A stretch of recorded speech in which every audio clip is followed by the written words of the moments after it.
light. It was not our place to interfere. Yet we chose to try and help mankind. And when we disobeyed the Creator, He punished us.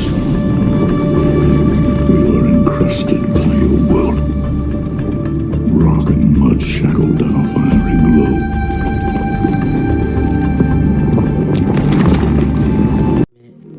Have entered into contract with, and these aren't the only nations. They've built laboratories and underground bases for these entities in exchange for forbidden knowledge that helps maintain their psychological, economic, and military dominance. When it comes to the relationship between the U.S. military, the government, and the occult, these connections have been well established. It is a well-known fact that the father of American rocket science, Jack Parsons, openly practiced Satanism and performed rituals to obtain breakthroughs in scientific knowledge. And his power shall be mighty, but not by his own power. And he shall destroy wonderfully, and shall prosper and practice, and shall destroy the mighty and the holy people. And through his policy also he shall cause craft to prosper in his hand.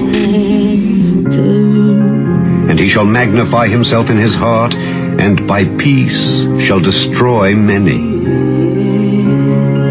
He shall also stand up against the prince of princes, but he shall be broken without hand.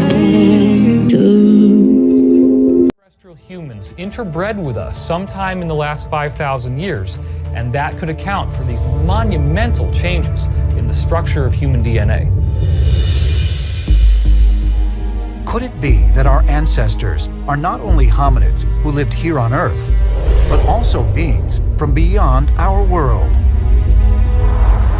Ancient astronaut theorists claim that evidence of this can be found in stories throughout history that depict humans mating with gods. Throughout world cultures and mythologies, this idea of otherworldly beings, gods, supernatural beings, demons, having sex with humans is very, very common. The way that we interpret that experience depends on the cultural and religious factors around us. We can read about these accounts of all sorts of weird beings who had their way with humans. All we have to do is to approach these stories and look at them from a modern perspective, to eliminate the always suggested symbolism and look at these events for what they potentially really were: encounters with extraterrestrials. There is abundant, undeniable evidence of human and extraterrestrial interbreeding. It's in so many different cultures that to suggest that it's all a conspiracy theory or a myth or a fantasy is completely illogical. I think the first mention of the Nephilim in the Bible, it's in Genesis 6, and it says the Nephilim were in the earth in those days when they procreated with the daughters of men. Now, I imagine when the Bible was written, people were supposed to know who the Nephilim were. Which brings up an interesting point, because how were people supposed to know this? Obviously there were other books around at the time that spoke of the Nephilim, and they were since lost. It's not really specific in the Bible exactly who the hell the Nephilim were, but they were basically beings who were not human, who came from another planet or another dimension, and that's really the idea behind them. The Nephilim were also mentioned in other books not included in the Bible, like the Book of Enoch. The Book of Enoch is a discarded book of the Bible. He was a guy who lived before Noah, and he wrote a book or a series of books about his adventures before the flood. And it has a very interesting history. Enoch wrote about a race of beings called the Watchers, who existed in the land of Sumer. And Sumer is now modern-day Iraq. Around 9000 BC, these Watchers existed and interacted with men. And they were considered to be a race of blonde-haired giants, which is kind of cool, I guess. These were very interesting times because these watchers, or angels as they may have also been called, were considered rebellious, and they were looking at the women on earth and thinking they were attractive, and they had sex with these women, and they produced a race of beings known as the Nephilim.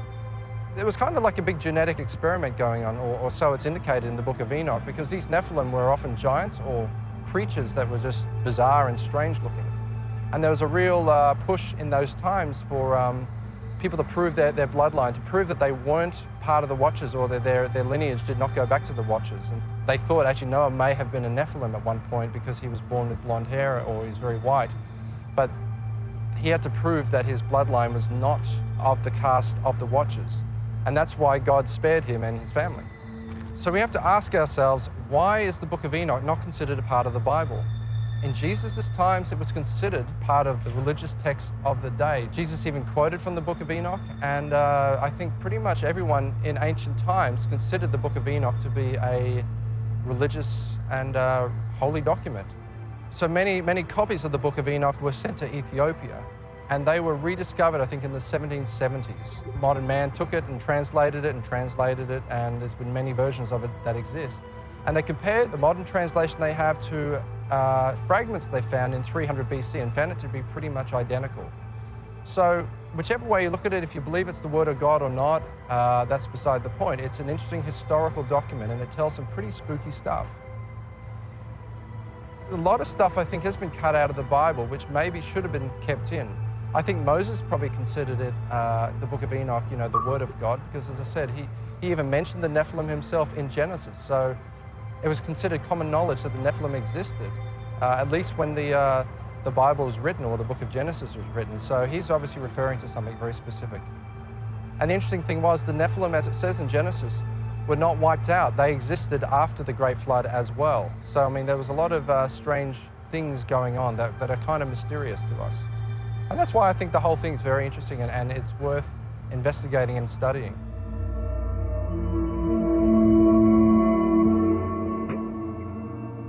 Now, the Council of Nicaea in 325 AD, the Emperor Constantine decided to put an end to all the warring factions of the Christians, because all the different Christians around the place were running off in different tangents and different ideas, kind of like a lot of them do today.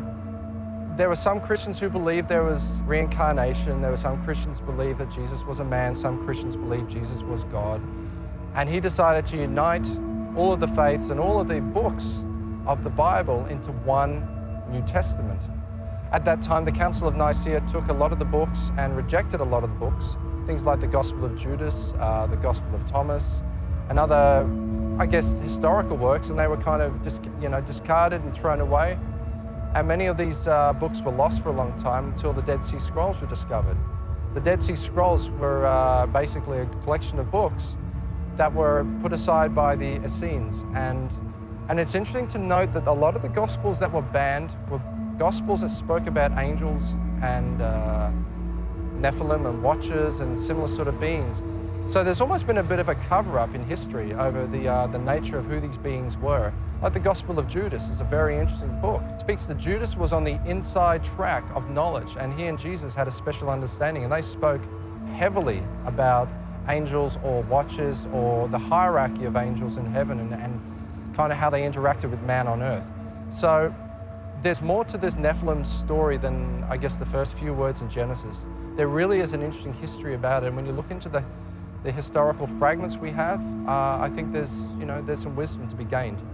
Unfortunately, a terrible thing happened when the Library of Alexandria burned down in 300 AD, or approximately around that time. Hundreds of thousands of scrolls which contained the knowledge of the ancients were contained in this Library of Alexandria, and it was a terrible, terrible thing, because all this incredible knowledge was lost. And of course, it would include things like ancient books talking about the Nephilim and stuff like that. So we only have fragments. We're left with small pieces to try and put it all together. So I've taken some of those fragments and expanded on the idea. When you transgress against it. And I know that there's a strong line of Christian thinking that's identified the conscience with divinity, sometimes with Christ inside, sometimes with the Holy Spirit. And those are very interesting conceptualizations, but you can think of them psychologically, and you can even think about them biologically. But the thing is the deeper you go into biology, the more it shades into something that appears to be religious. So you can think about Christ from a psychological perspective, and my critic, this particular critic that I've been reading, said, well, that doesn't differentiate Christ much from a whole sequence of dying and resurrecting mythological gods. And of course, people have made that claim in comparative religion. Joseph Campbell did that, and Jung to a lesser degree, I would say, but Campbell did that. But the difference, and C.S. Lewis pointed this out as well, the difference between those mythological gods and Christ was that there's a representation of, there's a historical representation of his existence as well. Now you can debate whether or not that's genuine. You can debate about whether or not he actually lived and whether there's credible objective evidence for that, but it doesn't matter in some sense because it does, but there's a sense in which it doesn't matter because there's still a historical story. And so what you have in the figure of Christ is an actual person who actually lived plus a myth. And in some sense, Christ is the union of those two things. The problem is I probably believe that, but I don't know. I'm amazed at my own belief, and I don't understand it. Because I've seen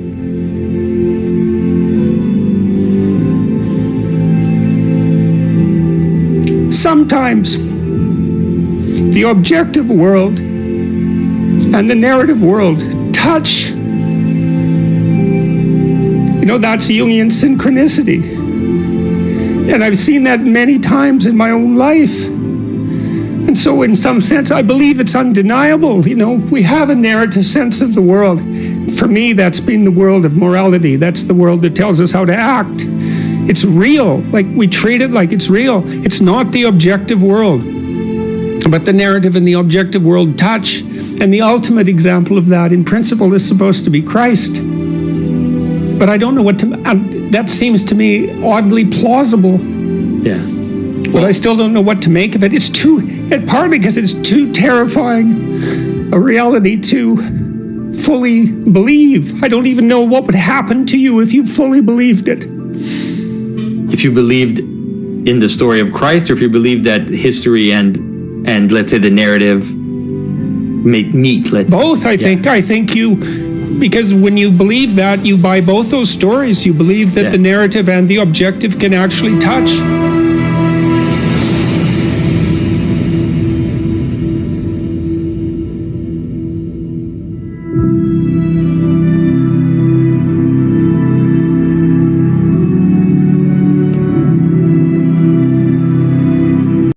The Nephilim were perverting all of God's creation and were attempting to replace God. We see that plan being carried out here at Teotihuacan. The city represents astronomical pyramids, temples with bloodthirsty sacrifices, and was built by giants.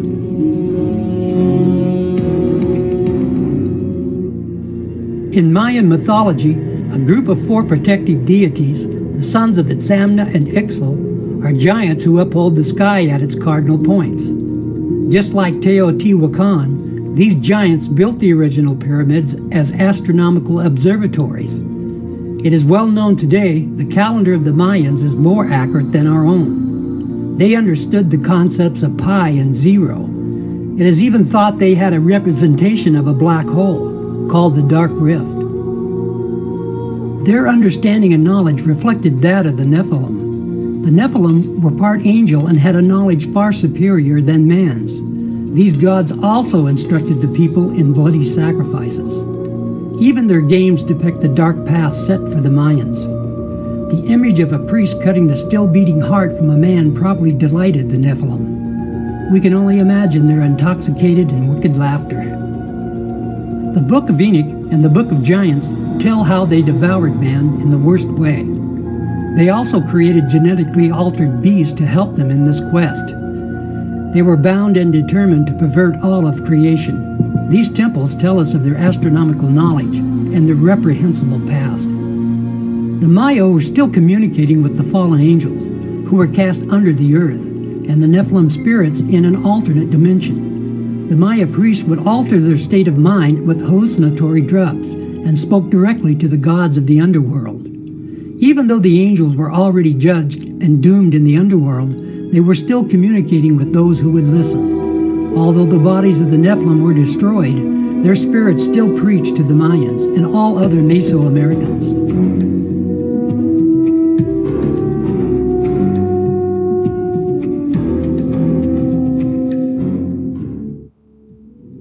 Women to a new strand of DNA, creating all sorts of monstrous beings. There were giants in those days, and also after that.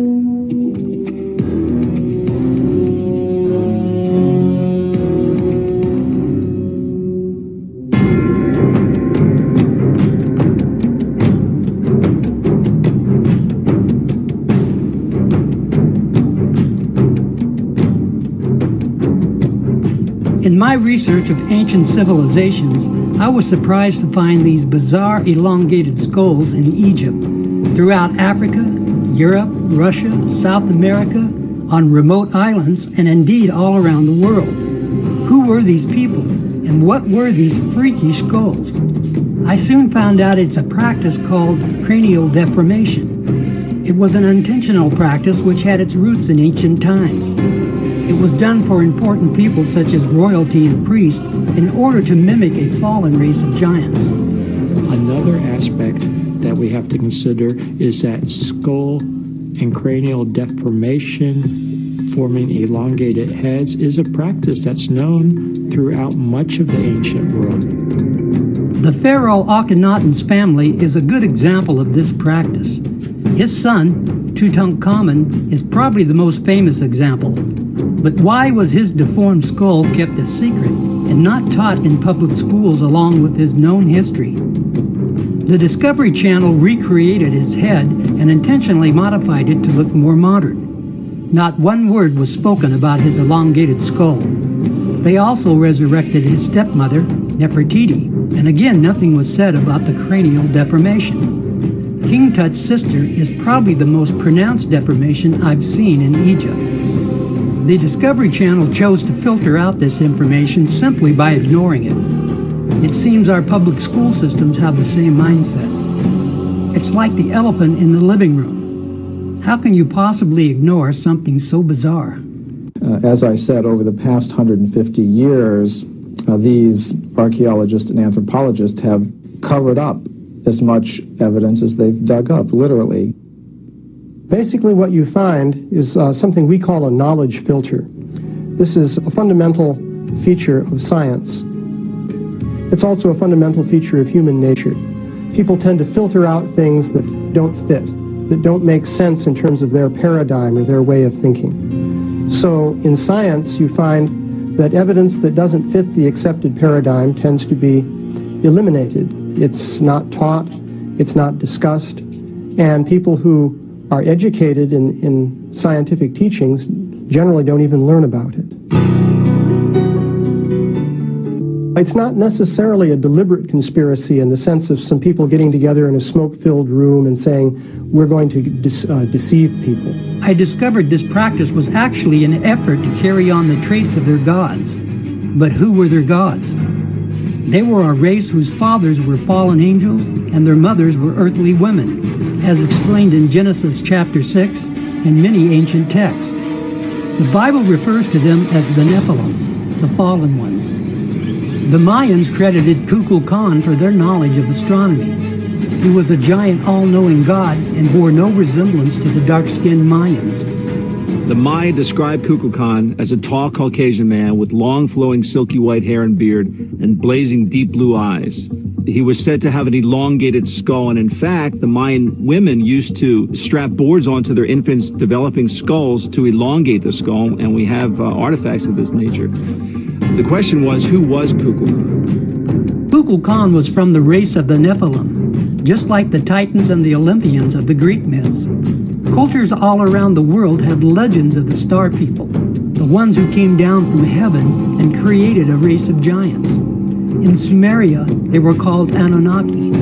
We know them as fallen angels, called the sons of God in Genesis chapter 6.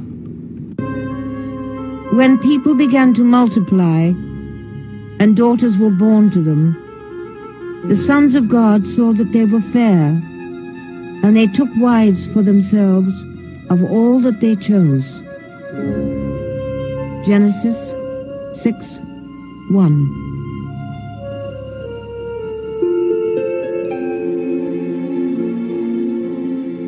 Do angels have sex? The text tells us that the angels, they're called the sons of God, mate with human women and produce a race of giants as their offspring. Now, the story seems to represent this as something that displeases God. God doesn't like the idea of this mixing between the angelic realm and the earthly realm. These genetically altered beings had elongated skulls and desired that mankind worship them as gods. Their elongated skulls were created by their bastard genetics. It allowed for the brain to grow to enormous size. This is where the practice of cranial deformation started. People began to mimic this trait in order to carry on the tradition of the giants. They are the very reason God, the Creator, destroyed all life on earth. They were an abomination in His sight, and they corrupted all mankind except for a few righteous people, the family of Noah. They took infants' skulls and compressed them and bound them, and they forced the cranium out and elongated, and in many cases they doubled the size. People have suggested aliens had elongated skulls, and apparently ancient peoples are mimicking those skulls. The old saying is that imitation is the sincerest form of flattery. These ancient alien theorists attribute cranial deformation to aliens from outer space. They believe people saw them as gods and mimicked them. Part of this is true, but they were not aliens from outer space. They are from hyperspace, where they were sentenced by God. Now living in a parallel dimension, they are spirits and now called demons. God destroyed their bodies right before the Great Flood and sentenced their spirits to abide in this dimension. What's really strange is that this is found all over the world. And this is something that archaeologists cannot easily explain. Because for people on remote islands, for people in South America or Malta or in Africa, to suddenly independently do this cranial deformation like this seems incredible. I mean, this is something that had to be learned, something that was taught to them. We seem to have basic similarities, as if there was one civilization or at least one type of culture that was influencing people around the world. I find it more and more difficult to believe what I was taught as an undergraduate, that all these different cultures just coincidentally came up with the same concepts independently of each other. These ancient alien theorists are right. This is a learned behavior. The practice of cranial deformation dates back to the antediluvian age. The Nephilim giants created this practice all around the world. We know a few of the giants, at least one, escaped the flood and was allowed to live with mankind, but was severely restricted now. When God separated men during the Tower of Babel episode, this learned behavior followed man throughout the world. It was especially prominent in the Americas, where the Nephilim were still worshipped as gods. The Paracas History Museum in Peru has one of the largest collections of elongated skulls. The Incas created some of the most deformed ones. These skulls are testimony to our ancient past and the bizarre story of the Nephilim, something most people can't accept because it defies what they have been taught. God destroyed the Nephilim's bodies because of the corruption and rebellion. He also brought judgment on their fathers, the fallen angels. These skulls should serve as a reminder of a disobedient race and their eternal judgment. Christ is returning for those who love Him.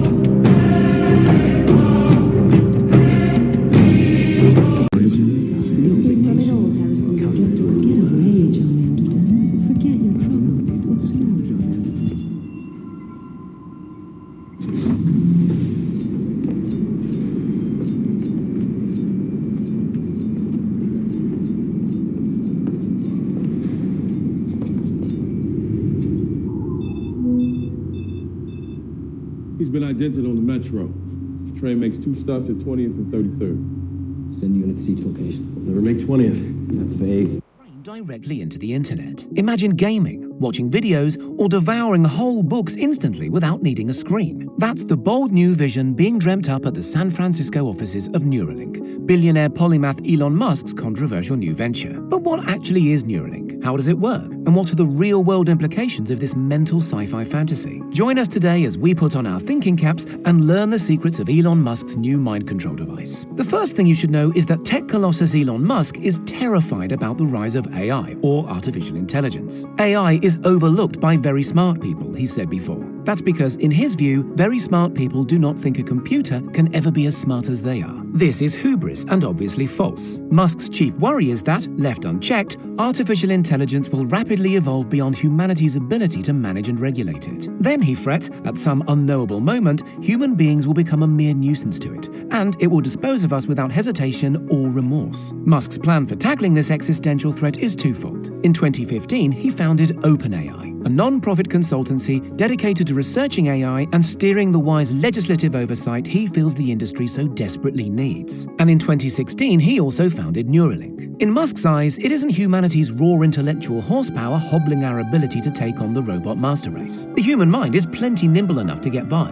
Instead, the problem is what Musk colorfully refers to as our human bandwidth. Whether you're reading a Wikipedia article or listening to some seductively urbane narrator on a YouTube video, information is entering your brain at the leisurely pace of about 3 to 5 words per second. That's pretty lame from a bandwidth point of view. Computers, of course, can digest entire bookshelves in a fraction of that time, which puts mankind at a very obvious disadvantage. Enter Neuralink, which plans to beef up our bandwidth with a little help from a discrete, coin-sized intracranial device. And in order to make that happen, Neuralink needs to learn how to read minds. Here's how it works. Every time your brain performs a function, nerve cells called neurons chatter to each other across connections known as synapses. Everything your brain does, from lifting your right arm to processing the words I'm saying right now, involves a firing of specific synapses from specific neurons. Neuralink's nifty gizmo incorporates over 1,000 minuscule electrodes, each one just a tenth of the width of a human hair. These electrodes splay out into your brain tissue, passing near enough to those chatty neurons to overhear their activity. This activity is beamed directly to an external device, which will most likely be fitted over your ear. From there, sophisticated algorithms interpret exactly what you are thinking at any given moment. Here's the really ambitious bit. Musk and his team reckon they can also send traffic the other way, broadcasting information back into your brain through the intracranial device. To date, the company has set itself relatively modest goals, monitoring and interpreting brain activity in non-human mammals.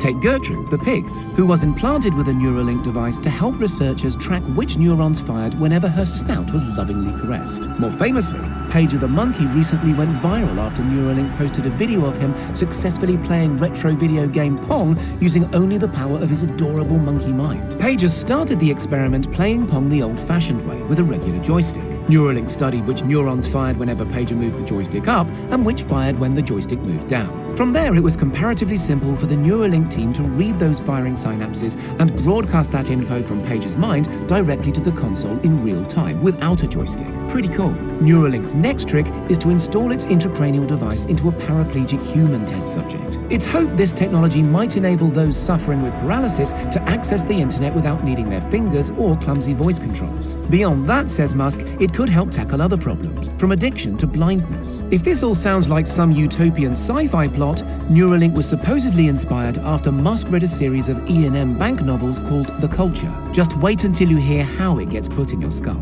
Those minuscule filaments we mentioned earlier are much too fiddly for a regular human doctor to be trusted with. So Neuralink has developed a $20 million robotic neurosurgeon to install those impossibly tiny filaments into your noggin in a manner described as akin to that of a sewing machine. Naturally, it's important the robot surgeon manages this without damaging anything important or causing unnecessary blood loss. This obviously means the company has some high regulatory hurdles to clear before going to market. As Musk himself has put it, getting FDA approvals for implantable devices of any kind is quite difficult. This will be a slow process. The benefits of Neuralink would be striking.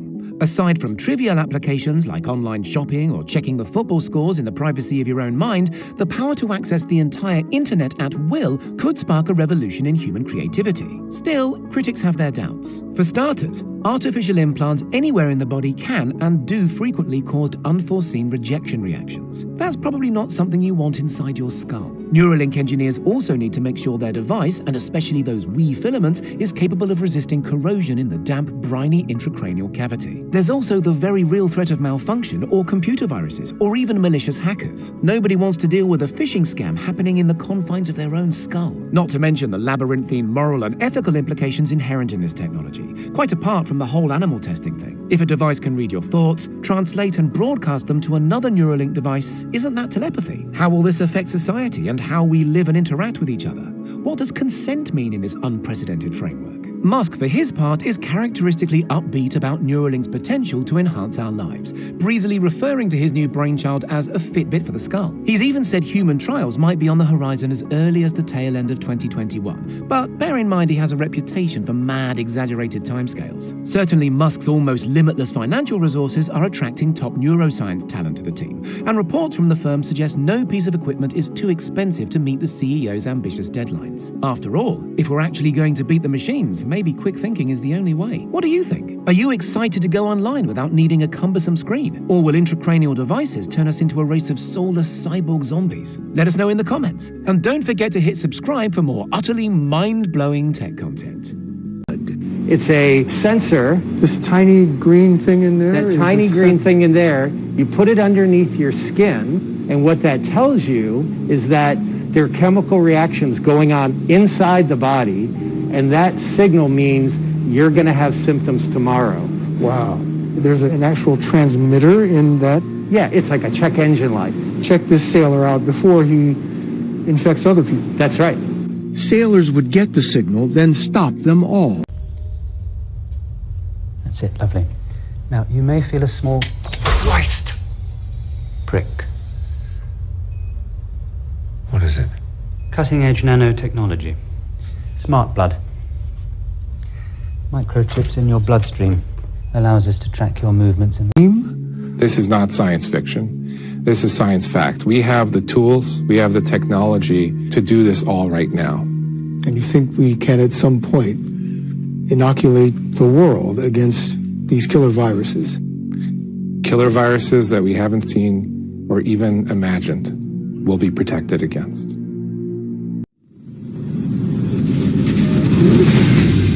Robotic human surrogates combine the durability of a machine with the grace and beauty of the human body.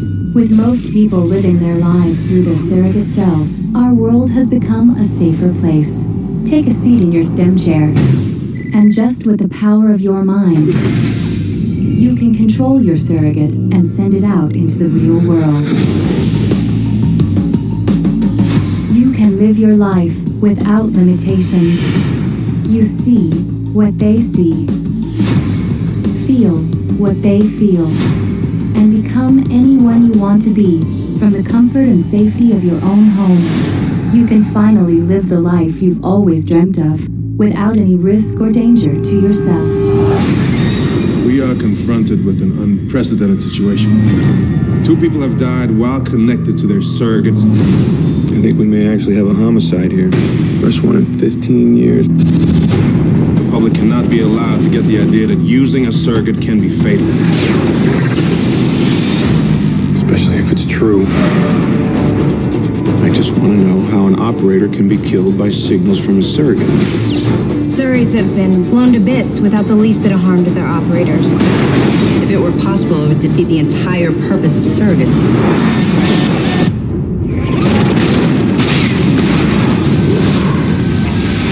Oh my God, Tom? You're lucky to be alive. Good thing you're unplugged.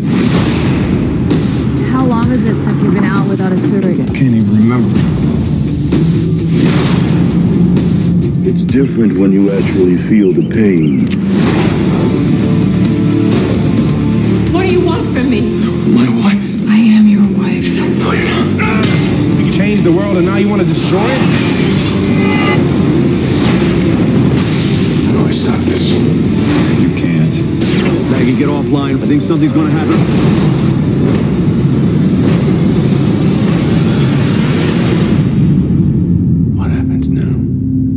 It's up to you.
If any man will come after me, let him deny himself and take up his cross and follow me.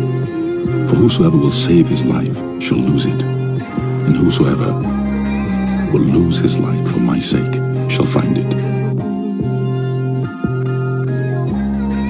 For what is a man profited, if he shall gain the whole world and lose his own soul? Or what shall a man give in exchange for his soul?